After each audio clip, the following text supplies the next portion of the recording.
Almost all of us need to deal with opponents and adversaries in the workplace. On this episode, Peter Block teaches us how to navigate the politics when we don't see eye to eye.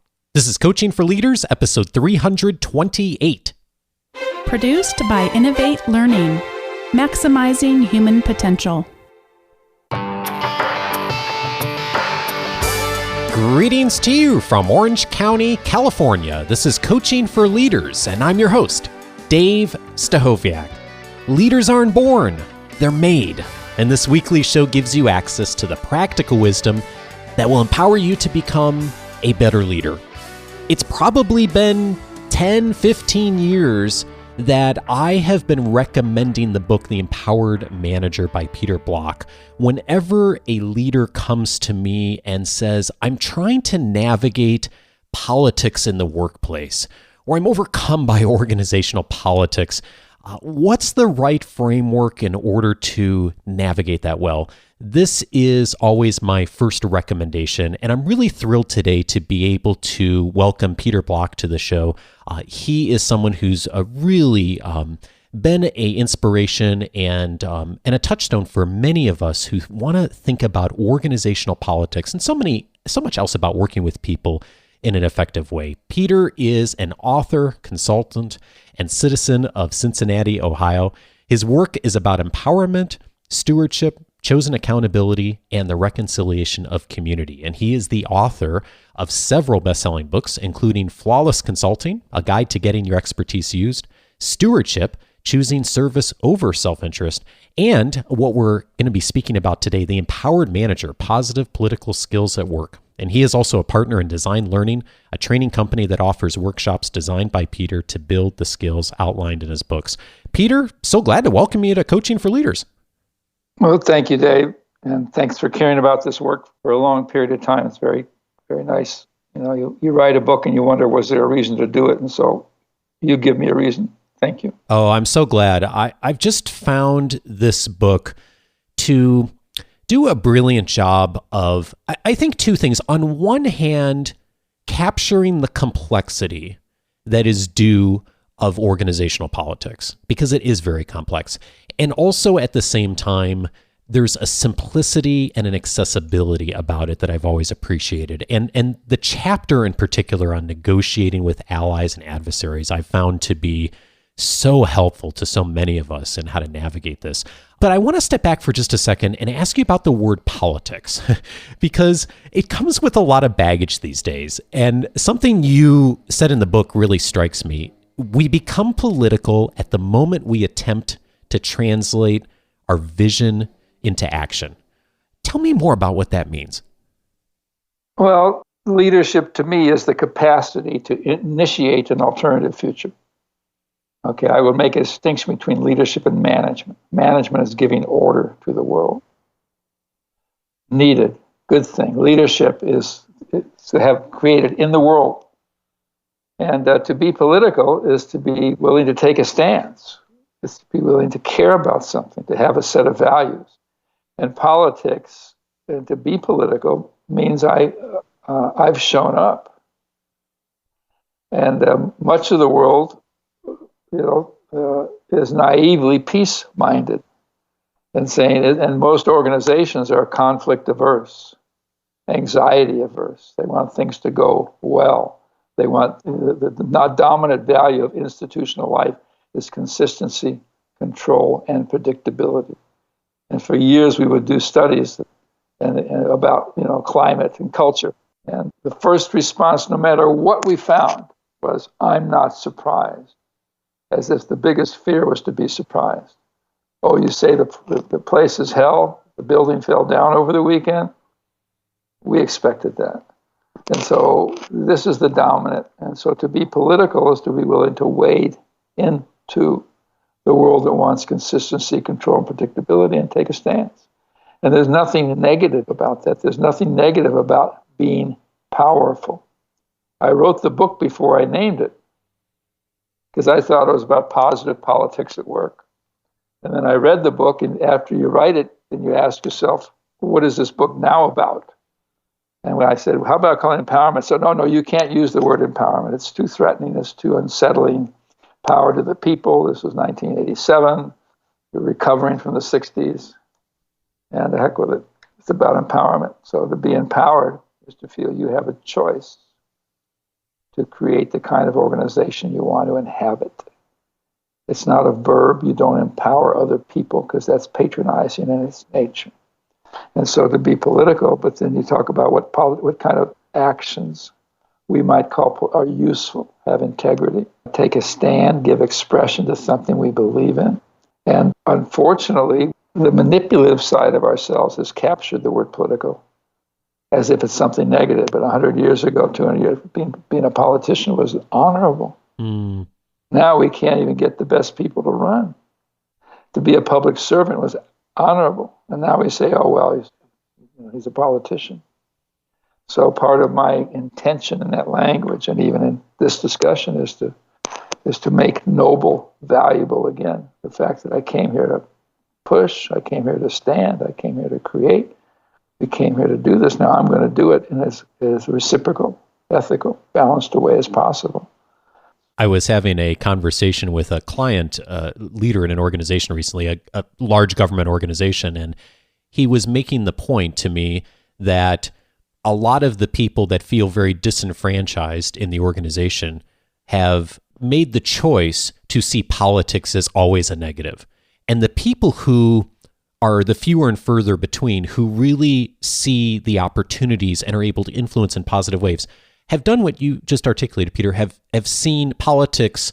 There's certainly the realities of the negatives, but have also looked at politics as a positive thing, as how do I learn the skill set and utilize that skill set and like you said, the rails, in order to influence positive change in the organization. And I love that perspective. And it's something that I think a lot of people still miss today.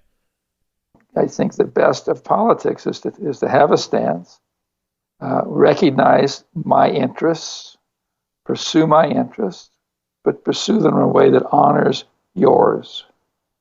And that the notion of opponents and adversaries and allies says that I'm going to be an advocate, let's take a stance for my department perhaps, for the company perhaps, whatever, and I'm going to respect you doing the same. That's politics at its best. That's what we miss so desperately on the national scale. One of the things that you have mapped out in your work that I've found to be really helpful is just making some distinctions and putting the rails on, like you mentioned, on something that is very complex. And one of the things you talk about in negotiating with others is two different factors, the factor of agreement and the factor of trust. Tell me more about both of those and how you see those as distinct. I was giving a talk with some company one afternoon, and I was saying, well, when people disagree with you, you got to deal with it. And they're looking at me like, what? And I said, yeah, you got to. So the afternoon ended, and I walked away thinking, I don't know what the hell I'm talking about. And during the night, you wake up at 2 a.m, and I say, I didn't know how to frame it that made all sides okay. And I came back the next morning and I said, here's what I'm talking about. There's two questions. One is, how much do I trust you? And if I don't trust you, well, what do I do with that? And if I do trust you? And then to what extent are we on the same side on issues? And a lot of people get confused. They think we're arguing, but the problem is we don't trust each other. Mm. Or they think because we trust each other, we should be on the same side on issues. And so making that distinction allows me to have a choice in how I face you, how I deal with you. And so high trust, high agreement, these are my allies. What can we create together? Now, anything I do with an ally suffers from the lack of dissent. So I got to be careful about that. And if I trust you and disagree, well, you're bringing out the best in me. I once took tennis lessons from Tim Galway, and he said, what's the point of tennis? And I said, hell, to win. What do you mean? What kind of question is that? Right. I'm paying you for a lesson, and you're asking me something stupid like that. And he said, so you really want to win? I said, absolutely, I want to win. He says, well, if you really wanted to win, you'd walk up to somebody and say, do you play tennis? And they would say, no. And you say, good. Stand on the other side of the court and I'm going to serve to you. And you'd win every point. No, that's not exactly what I... And he said, maybe the purpose of another player is to bring out the best in you. It's the purpose of an opponent, somebody who I trust, but sees the world differently, is making me stronger, is bringing out that's why I play the game, is to develop my own capacity. That's why we compete in the marketplace, is not to win, not to dominate markets, and not to be number one. All right, we have all that adolescent language. But the point is, what can we create? What can we contribute in this world? And how can we do it in a way that serves all interests, not just shareholders? Yeah, I really appreciate this distinction of here is a situation where you have trust with both of those parties, both allies and opponents, but your level of agreement is different. And with allies, as you talk about, there are folks that you have high agreement with and also high trust. And one of the things that you say in your work is one of the best ways to approach allies is to put your worst foot forward. What do you mean by that? That's how you achieve intimacy and power in the world.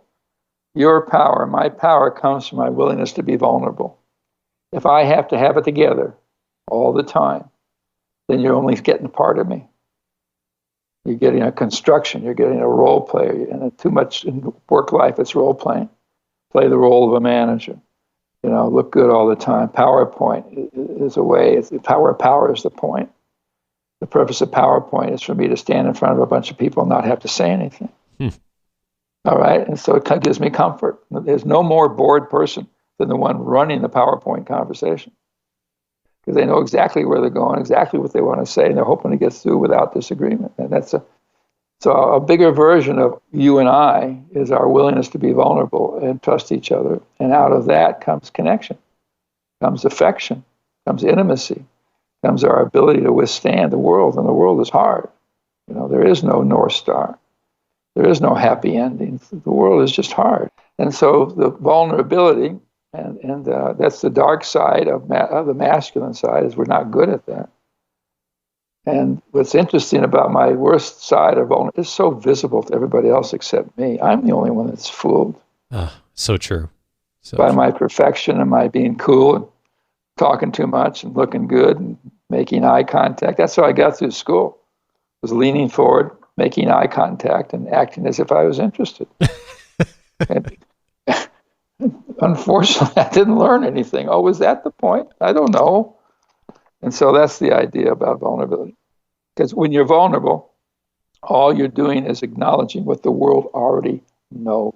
And if that's true, then the more vulnerable I am. That's how trust gets built. So allies are a great place to bring that out because we have high agreement with them, because we have high trust already.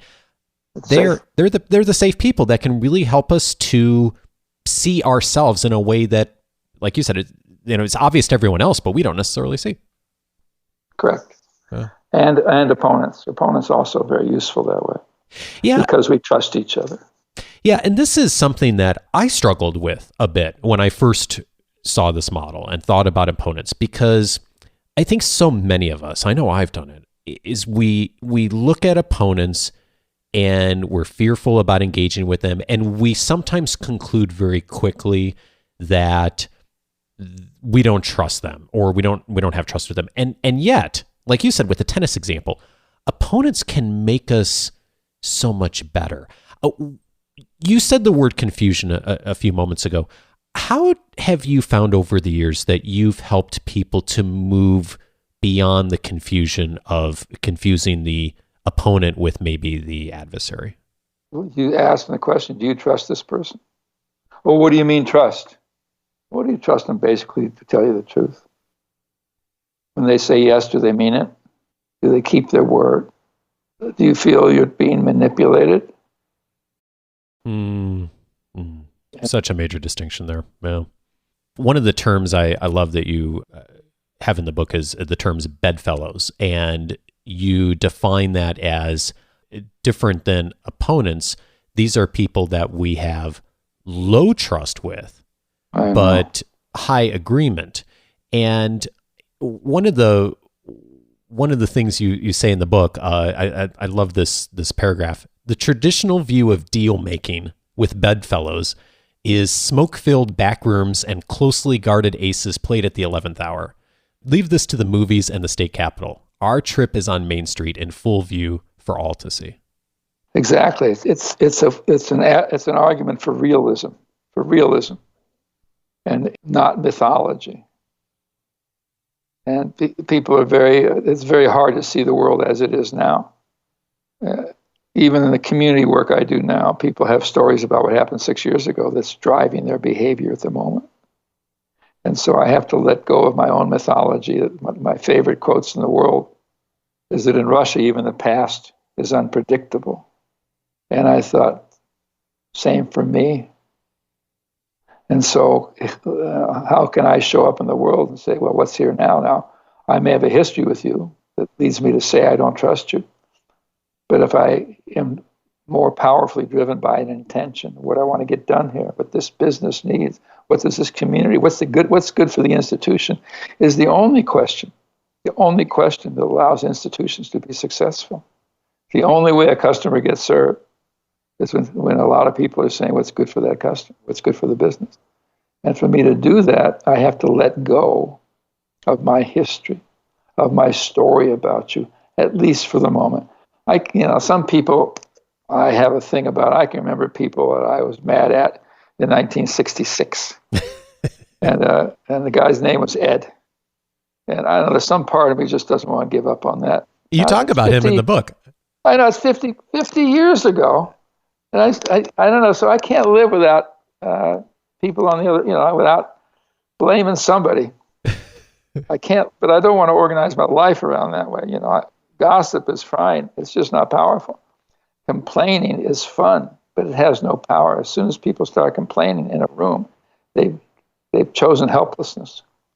They're satisfied, and so the book is an argument against complaining.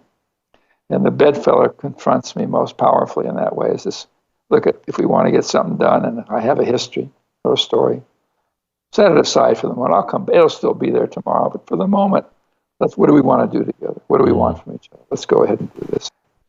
I think so many of us can think of someone we work with, an organization, or maybe even a client or customer that is a bedfellow. We have high agreement with, or maybe we have agreement with in this situation, but we don't generally trust. When starting off in a conversation, in a negotiation with that kind of person, what are some things that we should be thinking about that maybe are different than how we are approaching a conversation with an ally or an opponent? I want to make sure my story about the person is accurate. I want to test. I don't want to let my mythology blur our interests at the moment. So I start by saying, tell me at this moment on this issue what matters to you. What are your interests here? What would you like to see? Why was it important for you to be part of this conversation? These are simple discovery questions without affect, without myth, without story, without having to clean up the past, without having to say, how did we get here? Without any of my little cynicism coming out. Well, you showed up after all. I'm all that's in us, in our own little style. We just say, what are your interests here? And, some people call it interest-based negotiation, but tell me what you want.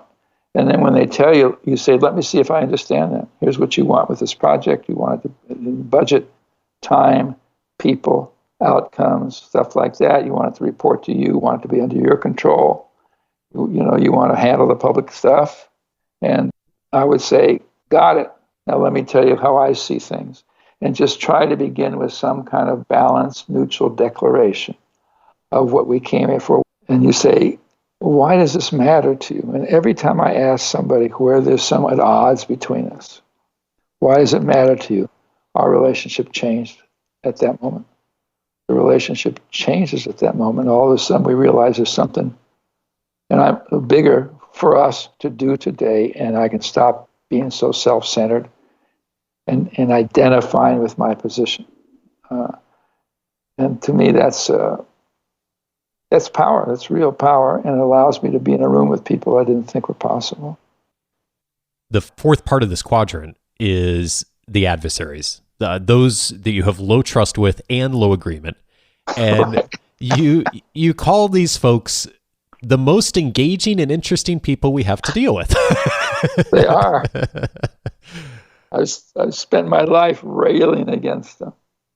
And early in life, they come in the form of parents and family members. But it's hard, and it's hard to let go, give it up. There's nothing you can do. There's nothing you can do about reaching agreement or influencing certain people. Let it go. The most powerful thing you can do is to say, God bless them. Let them be. Because I have no access to them. I have so why would I put my energy into people where we're going to go nowhere unless I'm trying to prove something, unless winning is my point. And so it was very hard. In doing workshops once, we would send people out to work with managers as an exercise. And they came back and I said, how'd it go? They said it was horrible. He didn't want to be there. We didn't want to be there. He said nothing. We said nothing. And they said, what do you do about that, hot shot trainer? And I said, I guess nothing. I wrote a section in a consulting book about consulting with a stone. And to hold on to my integrity, I've got to realize there are certain people in this world that we're not going to trust each other. We see the world totally different. I'm not going to try to change them. And in my better moments, I'm going to let them be, because who's to say? Well, this is interesting what you just said, because I know there are people listening who are hearing us talk about adversaries, people I have low trust, low agreement with, and they're saying to themselves, okay, that's my boss. And so how do you, if that person is your boss, what do you do? Well, you could ask, ask the toughest question, okay? The toughest question, and people have complained to me about their boss all their lives, all my life, is to say, I would ask you the question, why are you creating a boss like this? What are you doing that's helping to create the very thing you complain most deeply about?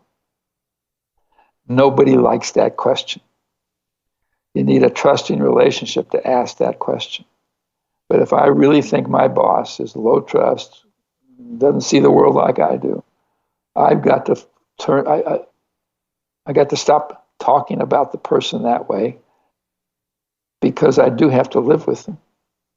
And they are my boss. And if you're looking for an excuse to do something else, well, put this excuse aside and go do something else.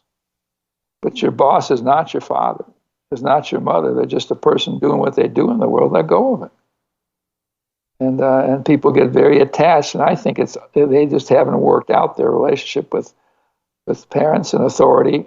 And the best thing you can do is to say in your mind to that boss, I'm never going to be the subordinate you have in mind. What do I want to do with that? Do I care enough about the work?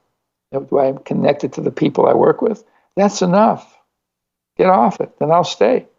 If I feel isolated, if the work doesn't mean anything to me, and I've got a boss that I don't connect with, what are you doing? What are you doing there? And the same thing, advice I give to bosses. I say, the bosses, stop the performance appraisal stuff. There are certain people, something about them just irritates you.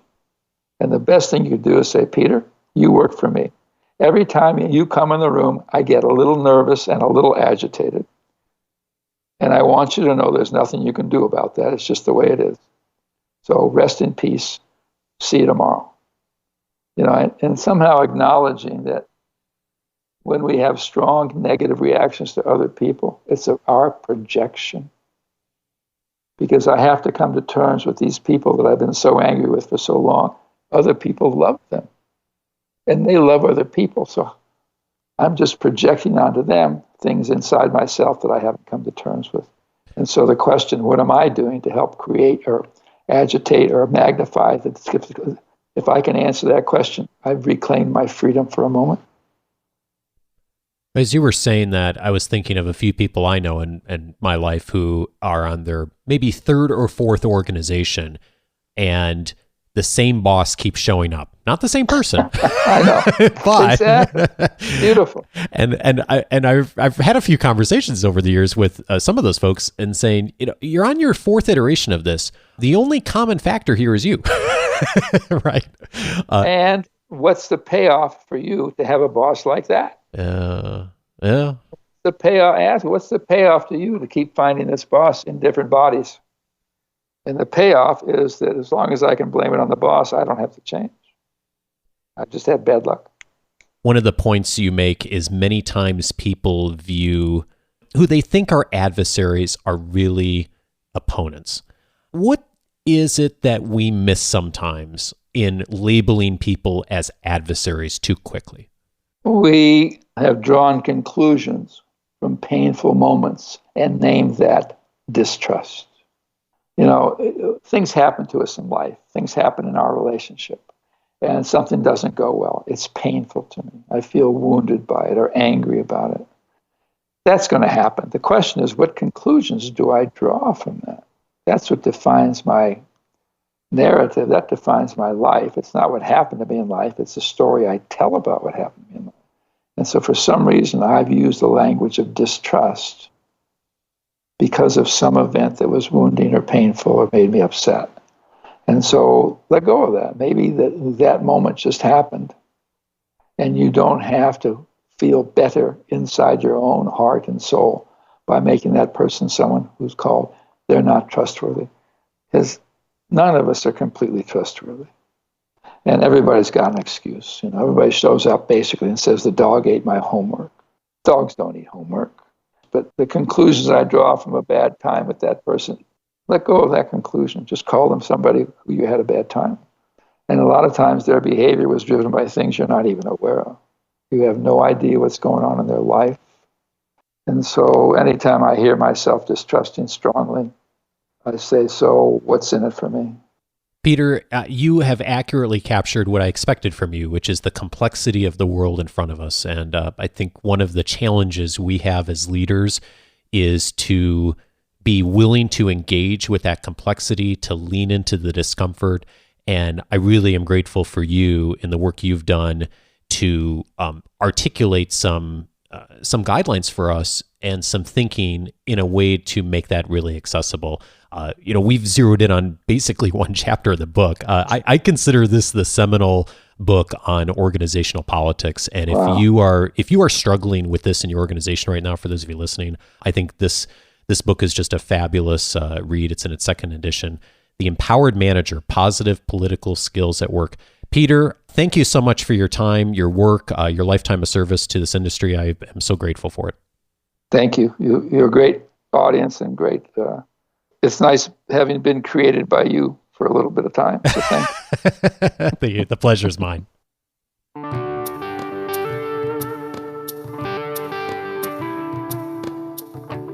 As I mentioned in the conversation, I've used this model in so many conversations with clients and people I've had the privilege to mentor and coach over the years. And it's been really a helpful model to me as well.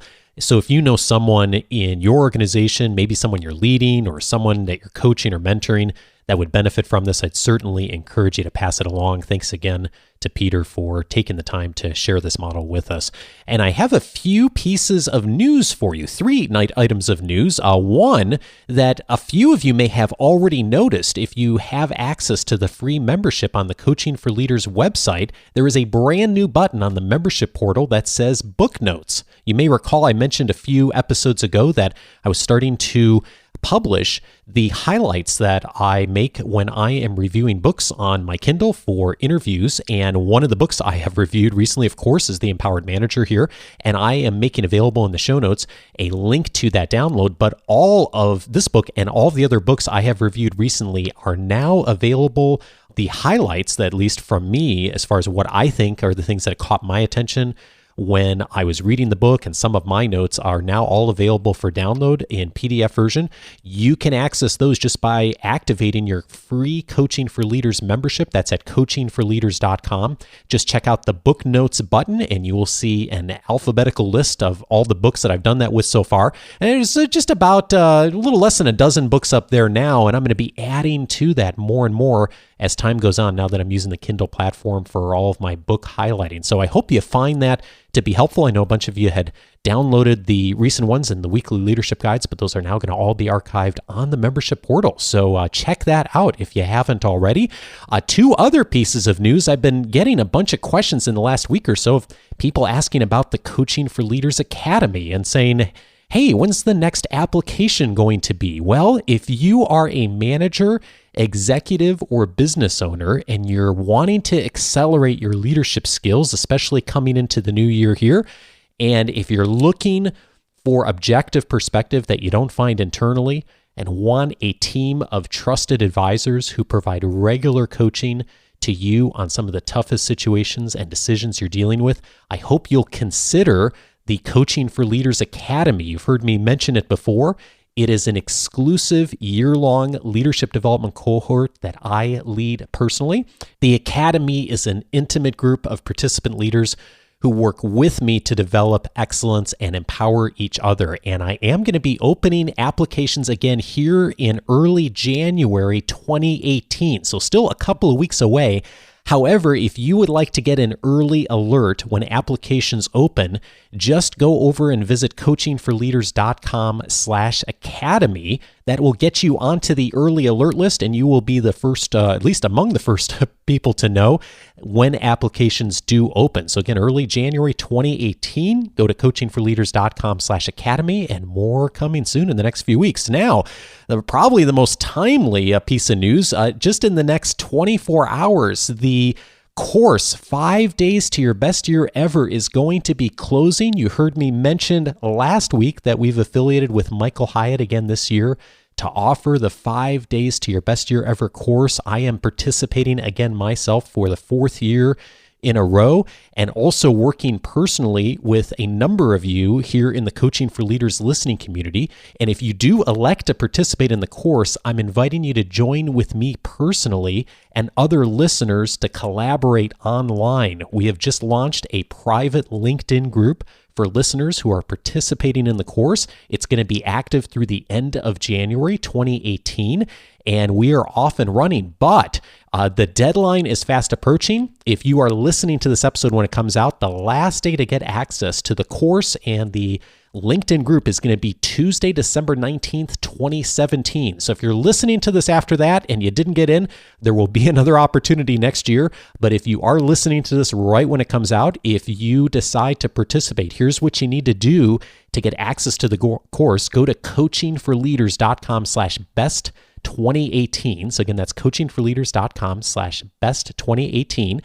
Register for any version of the course. There's 3 different versions. And once you get the receipt from Michael's team, email me at best2018@coachingforleaders.com. So again, that's best2018@coachingforleaders.com. Once I get your email with the receipt, I will get you access to our private LinkedIn group, where I will be working personally with many of you over the next 45 days in order to help you to make the most of 2018. So check that out. Already the conversations are starting in the group, and I hope that you'll take my invitation to join with us as well if 2018 planning is something that's on your mind right now, as it is for me. Now, some related past conversations to today's episode with Peter Block. If you found this conversation helpful today, I hope you'll also check out episode number 164, How to Handle a Boss Who's a Jerk, with my friend Tom Henschel. If you are in that situation, it's a tough situation to be in. Many of us have been in that situation in our careers, and I've received lots of questions on that topic over the years. Tom and I put together an episode a while back on really answering that question. When you find yourself in that place, how do you navigate it? What can you do practically? What are the things not to do? Episode 164 is absolutely to listen for you if you're in that situation. Episode 210, I'd also encourage How to Tame Workplace Incivility. Sharon Bar-David was on that episode back when it aired. Received so many wonderful comments about the message from Sharon and how incivility shows up in the workplace, oftentimes unintentionally. Sometimes we say things or we communicate things that we don't necessarily mean, or we send the wrong message in organizations. I'm also thinking a lot about that conversation in the context of the Me Too campaign and so many things happening in the media right now that we're seeing with leaders and people who have power who have made a lot of mistakes with that. If you haven't listened to episode 210 and that's something you've been thinking about, I'd certainly encourage that as well. Also, a must-listen episode on organizational politics, episode 229, Leadership Lessons from the Challenger Disaster. Many of us have read about the lessons of organizational politics from the Challenger disaster back in 1986, but on episode 229, I had on Al McDonald. Al was the one person that was involved in the conversation the night before with Challenger who refused to sign off on Challenger's launch. If you haven't heard that conversation, you must listen to episode 229. So many lessons on organizational politics, influence, and it's just a fascinating story about the night before Challenger's launch, episode 229. And then finally, episode 271 will also be helpful to you. On that episode, I had Judith Glazer on. Judith and I talked about how to increase your conversational intelligence. We talked about that a bit in today's conversation as well. And that's a fabulous complement to Peter's model. When you're having those conversations with opponents and adversaries, how do you approach it in such a way that's intelligent, practical, and is going to help both of you get the best possible result? Episode 271 is a great listen for that.